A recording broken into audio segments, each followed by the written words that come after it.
Bismillahirrahmanirrahim. Assalamualaikum warahmatullahi wabarakatuh.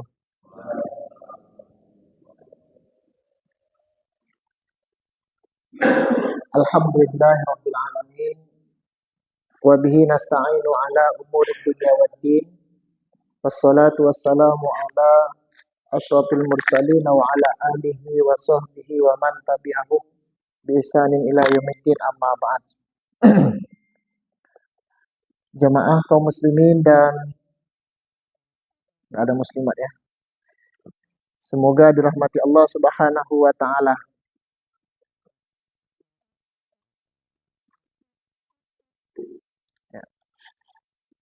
Kita awali pertemuan ini dengan sama-sama memuji Allah Subhanahu wa taala. Alhamdulillahirabbil alamin. Allah kembali takdirkan kita untuk bisa bersama-sama di Masjid At-Taqwa Tapung Hilir ini dalam rangka untuk saling mengingatkan kita,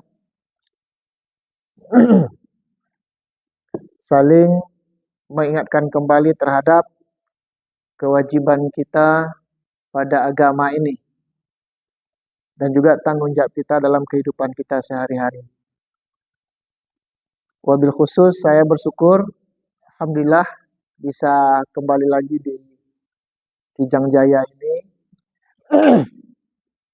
dan tentu mudah-mudahan pertemuan ini kembali menjadi pertemuan yang baik dalam kehidupan kita, dan saya menyaksikan alhamdulillah perkembangan dakwah, perkembangan persyarikatan di tempat kita alhamdulillah semakin hari semakin baik.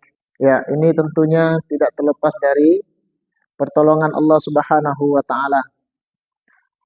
Bapak-bapak dan saudara-saudara sekalian, saya malam ini mungkin lebih pada mengungkapkan rasa syukur saya kepada Allah Subhanahu wa taala karena kita bisa melanjutkan kajian ini walaupun tadi juga datang agak terlambat Pak Ganip.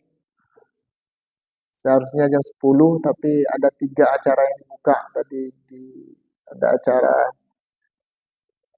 wakaf, acara difabel, acara tarji, sehingga nggak bisa langsung jam 10 sehingga agak terlambat tadi.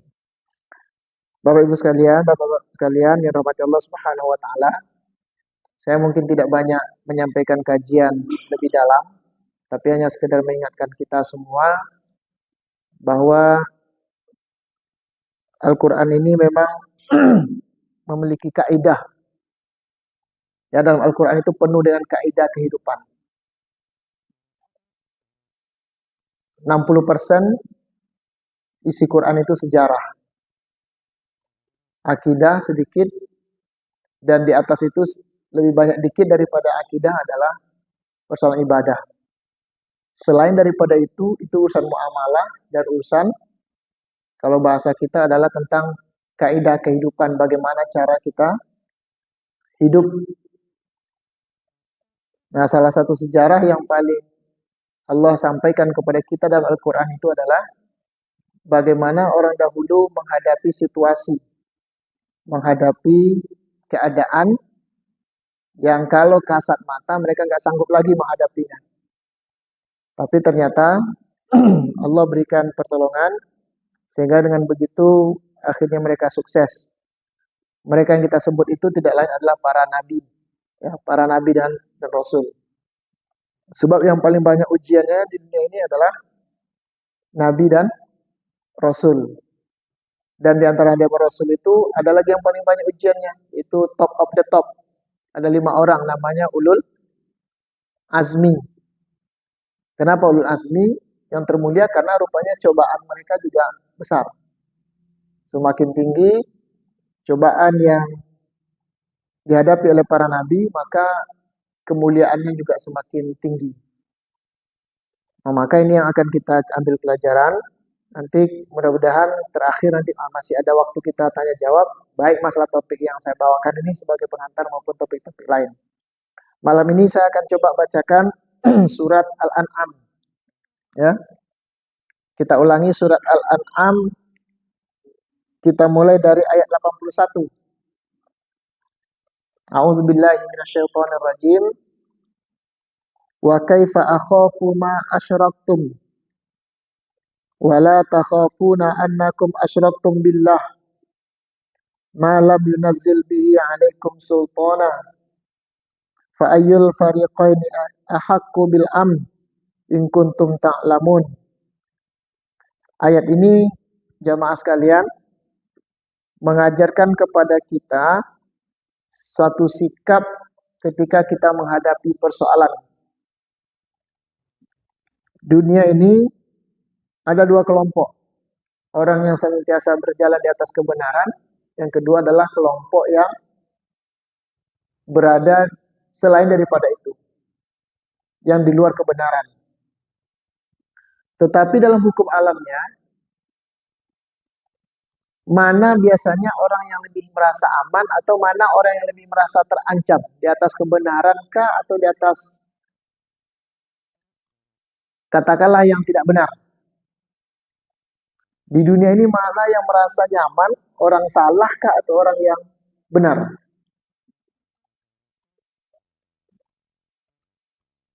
Bahkan saya di kampus itu kadang saking herannya ada sebuah konsep namanya dilarang melarang. Dilarang melarang. Berarti orang boleh berbuat sesuka hatinya. Saya melihat ketika ada sesuatu yang nggak benar di kampus misalnya, lalu kita tegur. Yang terancam itu siapa? Mereka yang salah itu atau yang kita yang menegur? Yang menegur ya. Nah, kalau bapak-bapak ada sesuatu yang nggak benar tengah masyarakat, lalu bapak coba luruskan. Dalam bahasa Muhammadiyah itu kan amar ma'ruf nahi mungkar. Lalu bapak pelopori untuk menjadi pelopor meluruskan masyarakat itu. Siapa biasanya yang terancam? Orang yang meluruskan. Rupanya ini hukum alam, Pak. Hukum alam. Kenapa dikatakan hukum alam? Dulu para nabi juga terancam. Ya kan? Para nabi juga terancam. Jelas-jelas nabi itu meluruskan orang, jelas-jelas dia menunjukkan kebenaran, malah diancam, malah dimusuhi. Padahal Nabi itu tahu betul, kalau orang ini gak saya ajarkan, kalau wahyu gak saya sampaikan, mereka akan tersesat, mereka akan habis. Ibarat berjalan di apa namanya, di tebing, tahu betul Nabi itu bahwa orang ini berjalan ke jurang. Lalu di-stop oleh Nabi, akan begitu ya, di-stop oleh Nabi, lalu dilarang. Nah, siapa biasanya yang marah-marah? Yang marah itu biasanya orang yang ingin diselamatkan. Yang terancam itu adalah orang yang menyelamatkan, yang diburu. Bahkan ada nabi yang diburu, padahal dia sebetulnya ingin meluruskan orang. Begitu juga Ibrahim alaihissalam, ya, nabi yang ingin meluruskan orang. Ini kaidah kehidupan saya sebut, nabi yang ingin meluruskan orang dari kehancuran mereka lalu diselamatkan. Biasanya siapa yang menjadi ini? Yang terancam itu orang yang benar. Rupanya Bapak bisa lihat di mana-mana dari dulu yang terancam itu adalah orang yang benar. Coba lah kalau ada orang main judi itu kan Bapak tegur. Biasanya senyum atau marah dia? Marah kan? Jelas itu patung ditegur oleh Ibrahim. Jangan disembah. Ibrahim kena marah.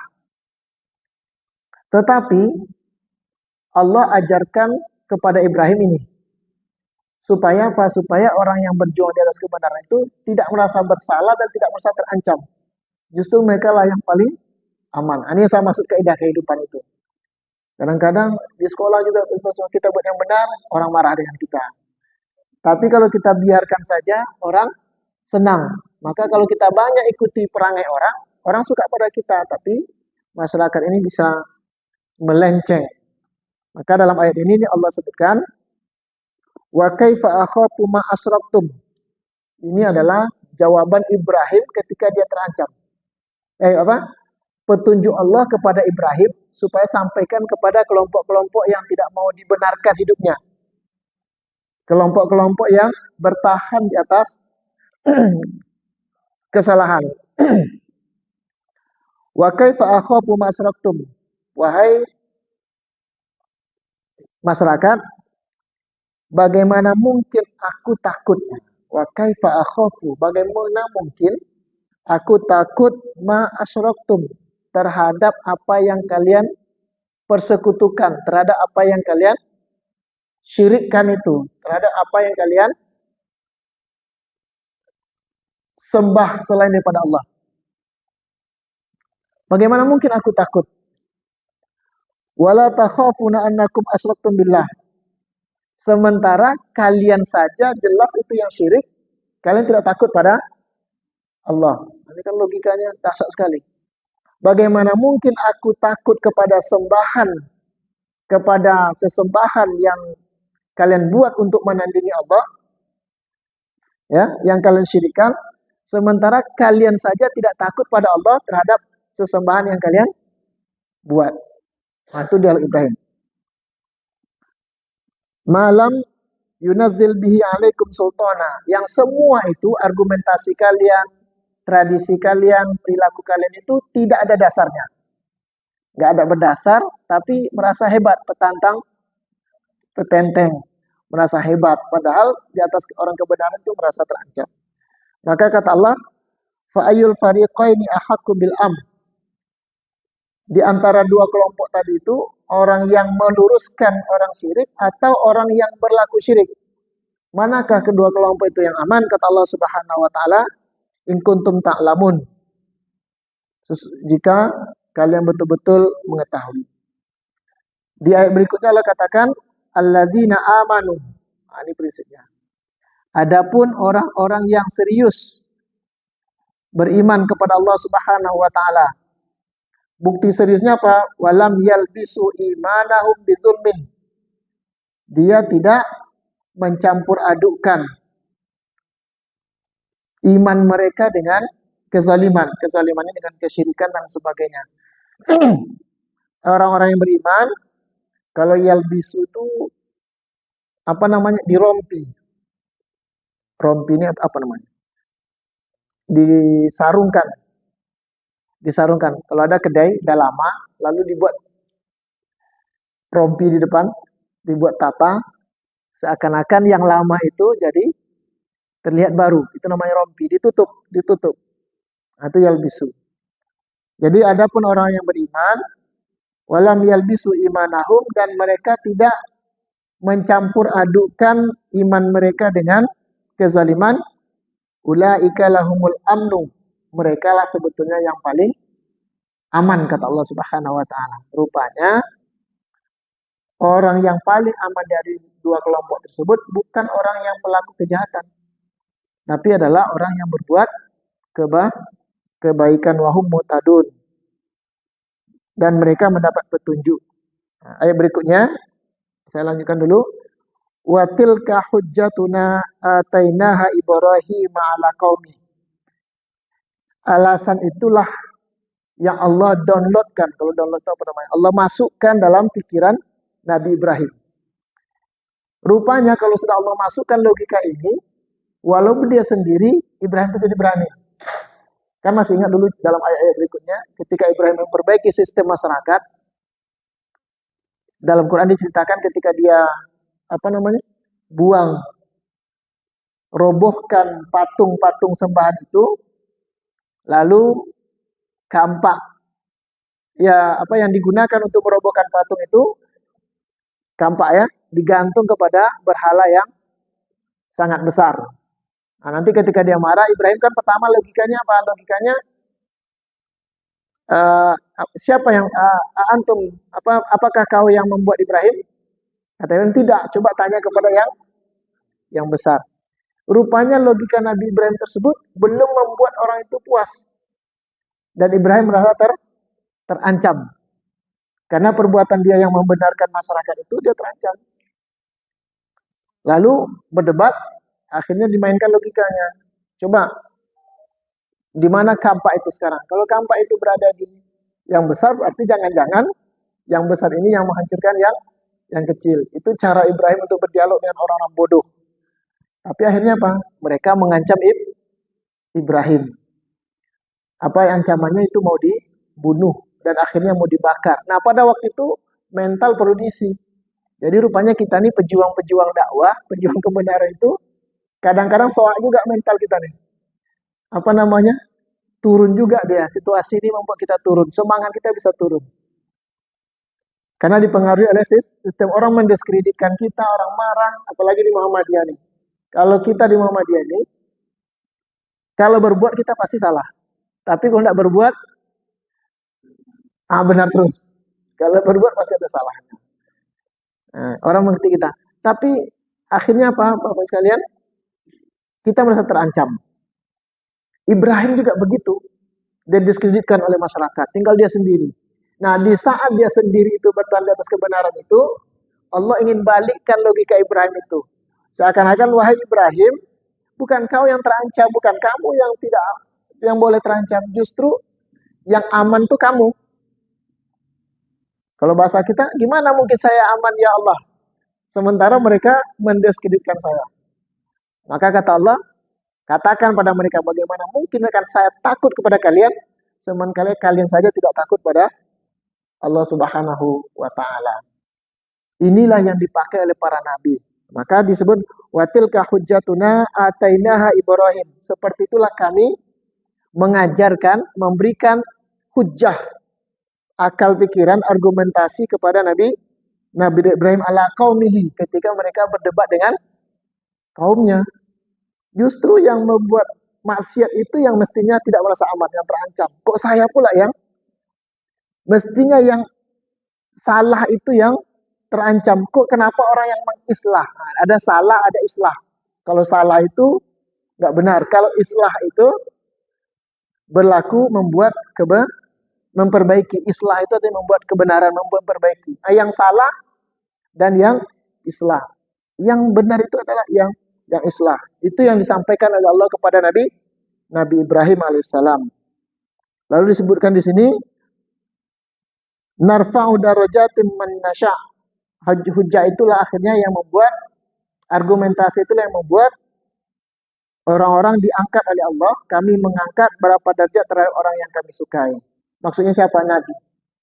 Dengan logika itulah akhirnya Allah mengangkat derajat beberapa orang nabi. Inna rabbaka hakimun alim. Karena Allah itu maha hakim, maha bijaksana dan maha ilmunya maha mengetahui. Lalu siapa saja yang diberikan hujah seperti itu oleh Allah? Maka Allah katakan wa wahabna lahu ishaqa. Rupanya ilmu itu juga Allah ajarkan kepada Ishak. Siapa Ishak? Anak Ibrahim. Kemudian Ishak itu punya anak namanya wa Yaqub. Dan juga Nabi Yakub. Nabi Yakub ini ujiannya ngeri juga. Anaknya memfitnah dia. Anak Nabi Yakub itu namanya Yusuf. Jadi kalau ada Nabi, cucunya Nabi, ayahnya Nabi, kakeknya Nabi, itu adalah Nabi Yakub. Ya. Yakub anaknya Yusuf. Yakub ayahnya Ishak. Ishak ayahnya Ibrahim. Nah, ini keturunan Nabi semua. Jadi langsung anak keturunan itu istilahnya bukan darah biru lagi, itu darah apa? Keturunan terbaik di dunia ini. Kakeknya Nabi, datuknya Nabi, ayahnya Nabi, dia Nabi, cucunya Nabi. Itu Nabi Ibrahim alaihissalam. Apa? Keturunan Nabi Ibrahim. Maka begitu juga dengan Yakub. Kullan hadaina. Kedua mereka kami berikan petunjuk gitu. Jadi Nabi Yakub itu ketika terjadi konflik keluarga, anak-anak beliau, anak-anak beliau saling fitnah, terutama Nabi Yusuf kan difitnah itu. Maka yang diberikan kepada orang tuanya bahwa Nabi Yusuf itu dimakan oleh serigala. Itu Yusuf itu sangat panjang sekali, itu enak sekali baca dialog itu. Nah, coba bayangkan, dia yang salah, dia yang menyia-nyiakan Yusuf, seakan-akan dia pula yang benar. Dia yang merekayasa, seakan dia menjadi play victim, memerankan peran bahwa dia yang teraniaya. Padahal semua dia yang merekayasa ini semua, nanti mengadu kepada Nabi Yakub, seakan-akan dia ini korban, itu korban oleh serigala. Padahal dia semua buat rekayasa begini. Maka diajarkan oleh Allah kepada Nabi Yakub juga begitu. Kepada siapa lagi? Wa Nuhan. Rupanya hal yang sama juga diajarkan kepada Nuh. Hadaina min qabl, yang kami beri petunjuk jauh sebelum Nabi Ibrahim alaihissalam. Bapak sekalian, ayat ini panjang. Cuma dalam 2-3 ayat ini Allah sebutkan hampir 80% nama Nabi. Dalam surah Al-An'am ini 80% nama Nabi dan disebutkan ke bawah terus. Yang semua mereka pernah merasa terancam. Kalau kita perkecil sedikit, kenapa Kiai Dahlan itu santai aja dulu? Kenapa Kiai Dahlan itu santai saja ketika dia meluruskan umat ini?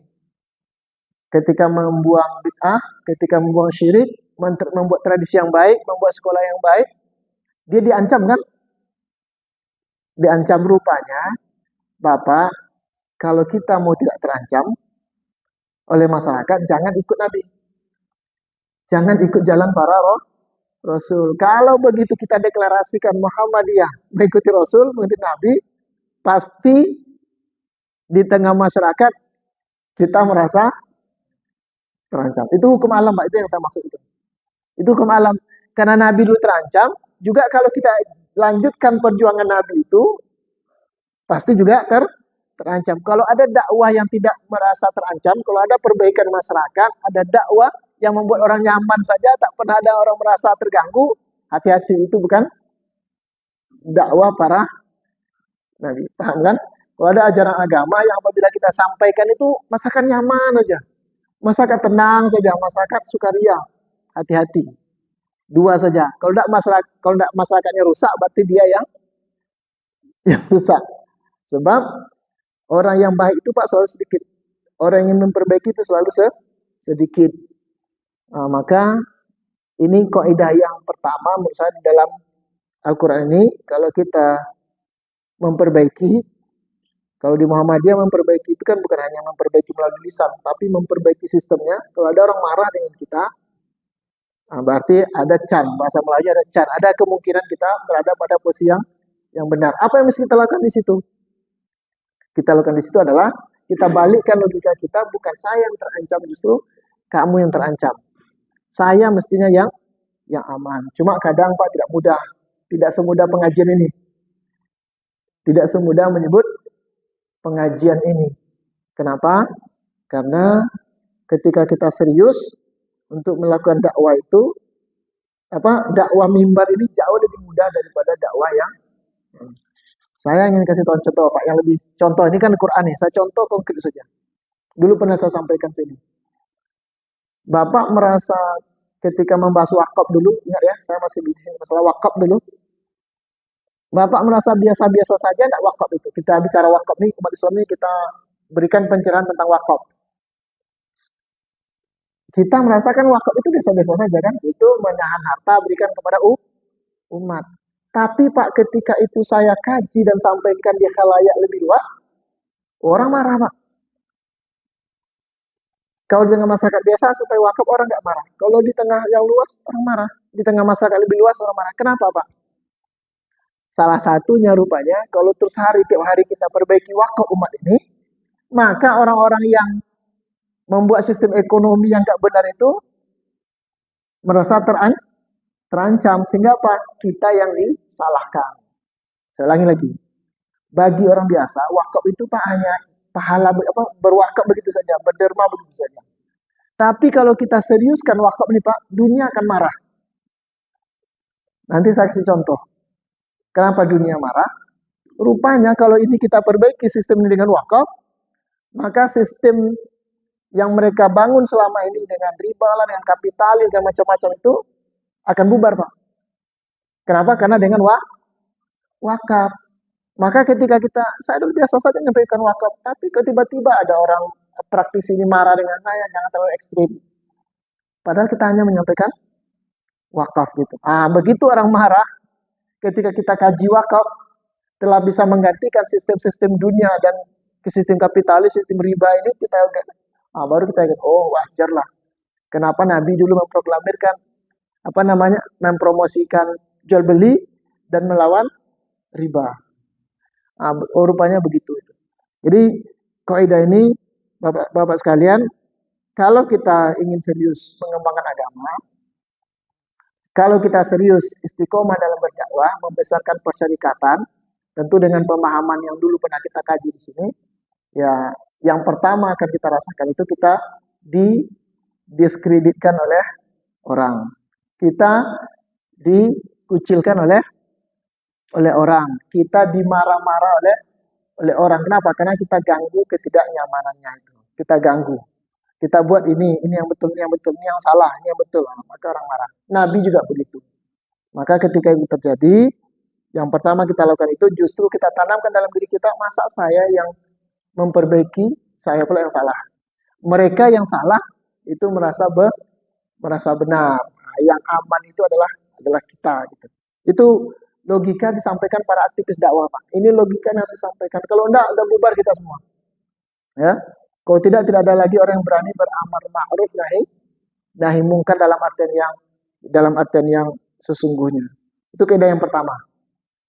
Kaidah yang kedua, Bapak sekalian, ya nama Allah Subhanahu wa taala, ketika kita berjuang untuk menegakkan agama ini, kaidah yang kedua adalah setiap orang berjuang itu pasti menderita.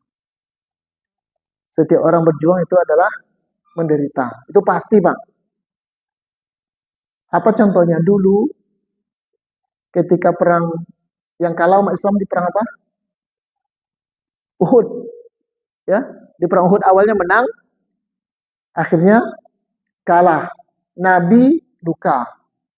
Bahkan di pipi Nabi itu kena besi, kan dia pakai tameng besi. Pakai tameng sebagai pelindung itu, lalu ditombak, maka hancur tameng itu, akhirnya besi itu bersarang di muka Rasulullah SAW. Dan sahabat banyak yang kena luka. Waktu itu orang sedih. Sahabat pasti sedih karena dia kalah, dia sakit, ada yang pokoknya badannya ada yang kena tombak, kenapa semua berdarah-darah. Pasti sakit-sakit, bahkan banyak sahabat yang terbunuh. Maka datang Allah menghibur para nabi, apa kata Allah SWT? Kalian luka, mereka juga luka. Bayangkan.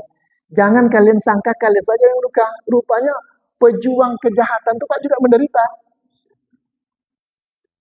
Kita sakit nih kena tombak. Rupanya mereka juga ada yang kena tombak. Kita merasa capek berjuang, tapi pejuang kejahatan itu juga capek juga. Jadi sama-sama capek, tapi Allah katakan, tapi kalau kalian luka, kalian capek, itu ada sesuatu yang kalian harapkan besok.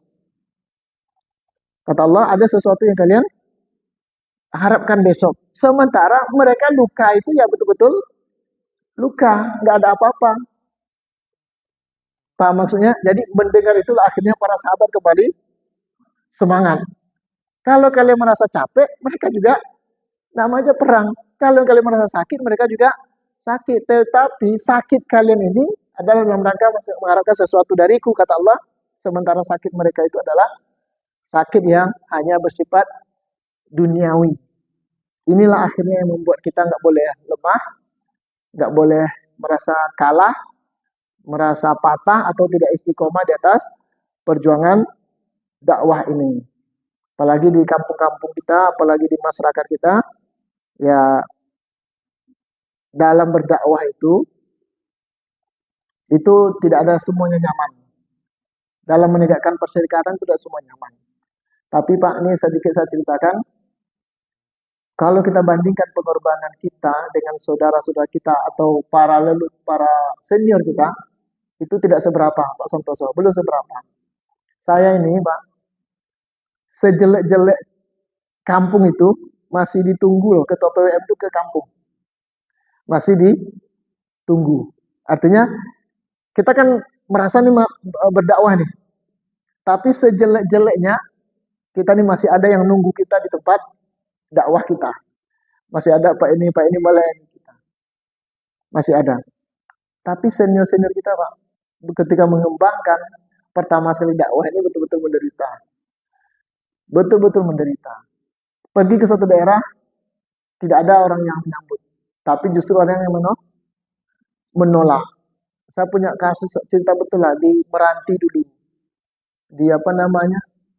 Selat Panjang. Tokoh-tokoh pertama sekali mengembangkan dakwah amar ma'ruf nahi munkar ini itu betul-betul dibuang. Bahkan rumahnya dibakar. Bahkan dilempari. Bahkan dulu pernah saya ceritakan di sini, pejuang pertama dakwah amar ma'ruf nahi munkar ini, dakwah persyarikatan ini di Singapura. Akhirnya apa? Anak muda yang memperjuangkan itu akhirnya dihukum, tunangannya diputus oleh calon mertuanya. Dia ada tunangan, waktu tunangan itu tercium oleh mertuanya bahwa anak ini berbahaya. Kenapa? Karena dia akan mencoba dalam pandangan Muhammadiyah melakukan islah, melakukan perbaikan, melakukan luruskan. Apa yang terjadi? Yang pertama sekali diputuskan oleh calon mertuanya bahwa tunangannya batal. Terancam gak dia tuh? Terancam. Terancam dia. Nah kalau tidak ngerti ayat ini, udahlah dia tinggalkan, udahlah untuk apa nih, buat resiko saja. Membuat masalah saja. Bagus saya ikut-ikut. Sampai jam berapa? Isya. Hah?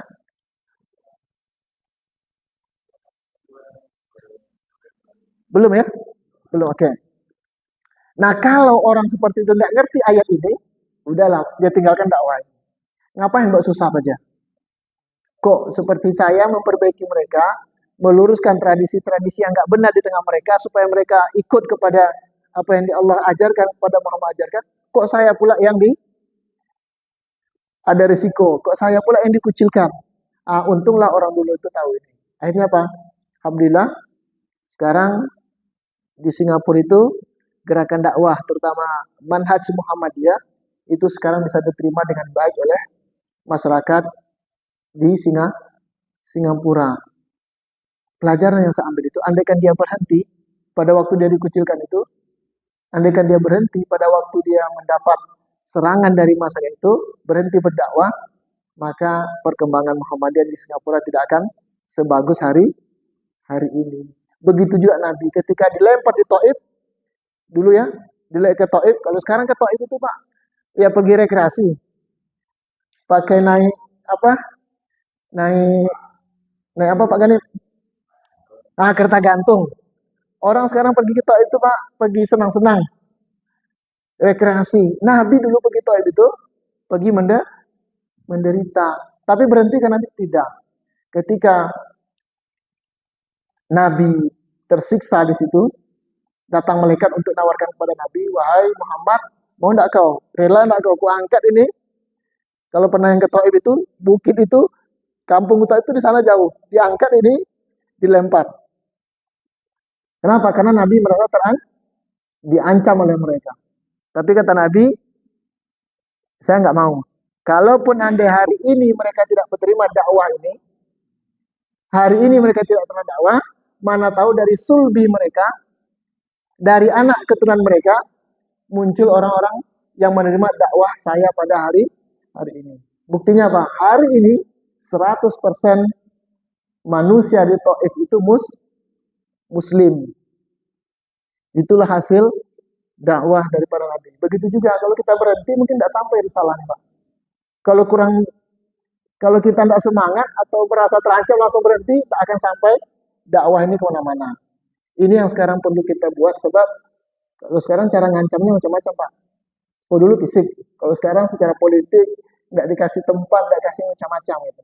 Tapi alhamdulillah kita di perserikatan ini yakin betul bahwa walaupun awalnya ditolak, kalau kita serius, insya Allah orang akan menerima dengan baik. Apalagi dengan cara-cara kerja dakwah kita ini akan menyelesaikan masalah orang lain dan insya Allah akan mereka menikmati. Sebagai contoh sedikit saja, mudah-mudahan tidak disalahpahami. Banyak sekali Pak orang kalau di mimbar ini itu tidak setuju dengan dakwah yang kita sampaikan. Kalau dia ceramah itu mengkritisi dakwah yang kita sampaikan. Teman-teman ustadz lain juga begitu. Tapi pagi-pagi Pak, yang saya heran itu pagi-pagi mereka antri ke sekolah Muhammadiyah ngantar anaknya. Apa maksudnya? Di meja dia kalau ceramah ke murid ke jamaahnya itu dia kritik kita, apa ini Muhammadiyah, apa ini. Maka dikritik terus. Tapi pagi-pagi saya lihat dia antri mengantar anaknya sekolah Muhammadiyah. Saya tanya sama dia, Ustaz, kenapa Ustaz begitu ngantar anak ke Muhammadiyah? Padahal Muhammadiyah, nah, saya yakin Muhammadiyah ini kalau dia masalah pendidikan dia paling baik. Lalu kenapa Ustaz ini apa namanya? Kalau di mimbar garang sekali mengkritik Muhammadiyah. Nah, sementara hasil dari dakwah Muhammadiyah diambilnya, dinikmatinya. Nah, barulah saya semakin tahu bahwa ternyata kalau kita berhenti ketika kita dikucilkan, nggak malas kita buat sekolah, nggak usah lagi buat sekolah. Muhammadiyah dikritik, nggak usah buat sekolah. Nah, kalau berhenti kita di situ, nggak akan sampai dakwahnya kepada orang lain. Saya dulu sebagai penutup menjelang Isya ini perlu juga sampaikan nih Pak. Saya dulu juga sama. Waktu pemuda juga dikucilkan di kampung, ya, dikucilkan di kampung, bahkan difitnah kemana-mana. Ini anak ini berbahaya dan lain sebagainya. Bahkan guru-guru kita dulu juga ngomong gitu. Tapi kita alhamdulillah diajarkan oleh Allah wahyu seperti ini melalui Rasul. Akhirnya apa?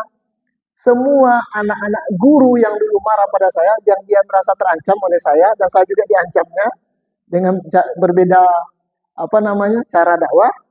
Ternyata murid-murid anak-anaknya sekarang semuanya masuk kepada Perserikatan Muhammadiyah atau paling tidak menikmati hasil dakwah Muhammadiyah.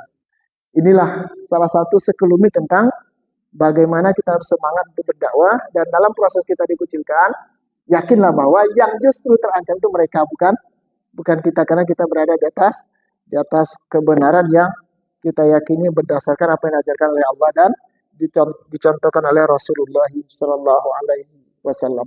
Barangkali itu sebagai pengantar kajian ini memang agak umum karena pertama belum saya bahas tentang per bab, tapi ini yang paling nih supaya kita semangat bahwa jangan pernah kendor, jangan pernah karena ternyata yang aman itu justru adalah orang yang beriman dan orang yang tidak mencampurkan iman itu dengan kezaliman. Wallahu a'lam bishawab. Subhanakallahumma bihamdik asyhadu an la ilaha illa anta astaghfiruka wa atubu ilaik. Wassalamualaikum warahmatullahi wabarakatuh.